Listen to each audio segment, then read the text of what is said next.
Donald Trump, no surprise, still using hatred and blame to drive his presidential campaign. Fresh off of amplifying racist lies about Haitian immigrants in Springfield, Ohio, the former president spewed anti-Semitic tropes this week at a campaign event titled, get this, Fighting Anti-Semitism in America. I'm not going to call this as a prediction, but in my opinion, the Jewish people would have a lot to do with the loss. If I don't win this election, and the Jewish people would really have a lot to do with that if that happens. Eddie Glaude and Michael Cohen are back with us. So, Eddie, there's real good stuff there to unpack because it's important. And I think the way to begin to unpack what we heard there was listen to second gentleman, Doug Emhoff, who was not actually responding to Trump to the clips that we heard, but speaking more broadly to Trump's anti-Semitic themes that he'd been leveling up. Let's listen to what the second gentleman had to say. He is somebody who has had dinner with known anti-Semites. He is somebody who, after the horrific events of Charlottesville, where people were actually marching with tiki torches saying Jews shall not replace us, and he said there were fine people on both sides of that. This is a guy who has had a record of saying incredibly vile anti-Semitic things. So for him to say that, I just almost laugh at how the chutzpah, as we would say, and it's gaslighting. And that is the thing. It is the chutzpah and the gaslighting that Donald Trump has perfected in our politics. I'm reminded of, for example, the response that Republicans had when Joe Biden inferred that the African-American vote, remember the African-American vote supports, Democrats and the hue and cry, that came from that. And here you have Donald Trump saying, if I lose the election, it's your fault. Right, Michael, and let's be clear, Donald Trump and MAGA Republicans have traded in historic anti-Semitic tropes for years now. Before this, we've heard talk about globalists. Before that, we know that they have been the spike in anti-Semitism that's tied to white Christian nationalism. We forget about the Tree of Life. We forget about all of these things that were really driven by, remember, Great Replacement Theory is being funded by Jewish globalists who are trying to change the demographic nature of the country. And so when we had this moment where there was this critique of wokeism on college campuses in the midst of the criticism of the war in Gaza, suddenly wokeism became a kind of justification for anti-Semitism. They were linked, layered, and we got these strange bedfellows in the aftermath of it. But at the heart of what Trumpism stands for is in so many ways, right, a deep-seated anti-Semitism that has in some ways fueled the campaign predicated on grievance and hatred, it seems to me. People are less safe, Michael, when he does. I mean, that's the thing. It's not just rhetoric. It's that people become less safe. Yeah. Let me also just say to Michael Steele, the word is chutzpah, right? Chutzpah. Almost like as if you're coughing out a fur ball, like one of the fur balls that the allegations that the Haitians are eating in Springfield. I have this YouTube show. He's been working on that. I have this, right? And what's really important is, like, on my YouTube, I have a YouTube show called The Michael Cohen Show. I had a woman from Ohio the other day who was on, and it was hysterical because she said she had 16 dogs and cats. So I asked her if anything had come up, because this conversation is so stupid that we have to even engage in it. And she said no. I said, well, good thing, because you would be considered a caterer.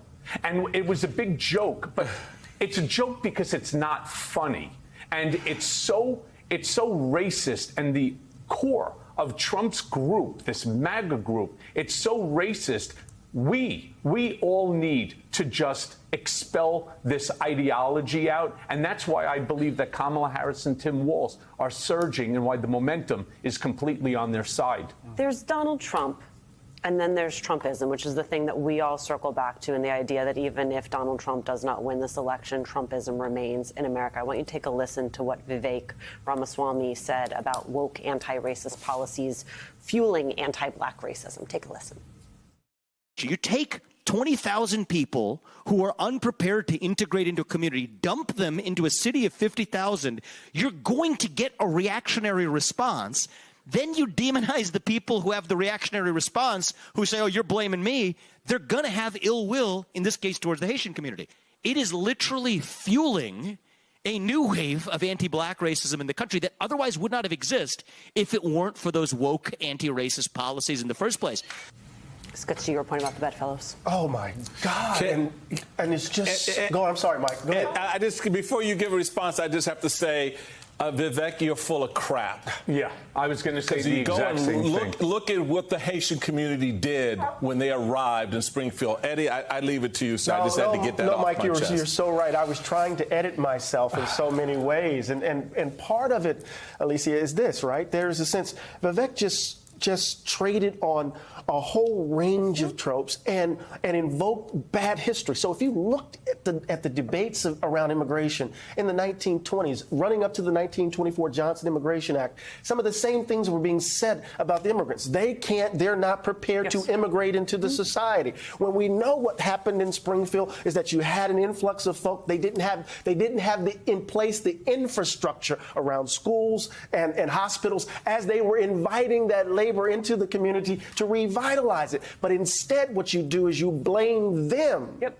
Right? And then you other them, and then you justify the deep-seated prejudice that account for folks losing ground. I would also say, though, that part of what Donald Trump does and part of what you heard Vivek doing there was a message to Black Americans and to Latinos in this country who do have paperwork to say, well, I'm not talking about you.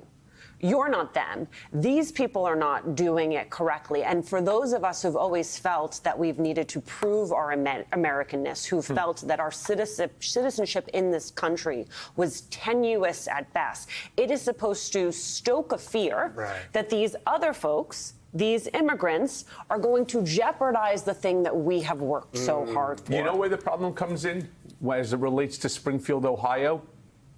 They have spoken to people from Springfield, Ohio, and they don't feel the same way that Vivek Ramaswamy is now trying to state. What Vivek Ramaswamy is doing, and please understand, I know from my personal experiences, what he's doing is every day the Trump campaign, the Trump group, they hand out talking points. And the goal is to mash in as many of these ridiculous, racist, sexist, misogynistic, xenophobic, homophobic, Islamophobic, transphobic, anti-Semitic message that they possibly can in one single sentence. That's the goal. And the more you do that, the more Donald Trump appreciates you and the higher you get elevated until you don't do it and then you fall off the ladder. And then you have that point that you just made, the tricky magic.